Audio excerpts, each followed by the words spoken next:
सिंहगडावरती मावळी थाळी मिळते। या मावळी थाळीमध्ये झुणका असतो, तसेच ज्वारीची किंवा बाजरीची भाकरी असते, कांद्याची खेकडा भजी असतात, तसेच ही कांद्याची चटणी देखील असते। ही चटणी आज कशी बनवायची ते आपण बघणार आहोत।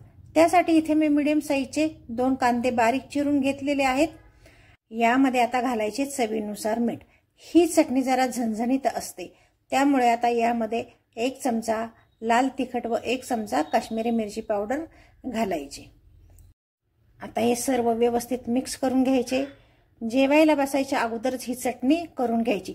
जास्ती वेळ हिला करून ठेवायची नाही, त्यामुळे कांदा मऊ पडू शकतो व चटणीची चव बिघडू शकते। ज्वारी बाजरीच्या भाकरी सोबत किंवा वरण भातासोबत तोंडी लावण्यासाठी ही खूपच छान चटणी लागते।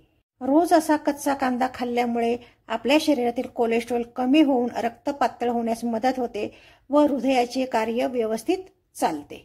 शरीरात वाढलेला कफ देखील निघून जाण्यास मदत होते। गॅसवरती एक फोडणीचं भांडं ठेवलेलं आहे, त्यामध्ये मी 3 चमचे तेल घेतलेलं आहे। तेल जरा जास्तीतच घ्यायचं। आता तेल गरम झालेलं आहे, यामध्ये आता पाव चमचा हिंग घालायचे। ही चरचरीत फोडणी आता आपण चटणीवरती घालू।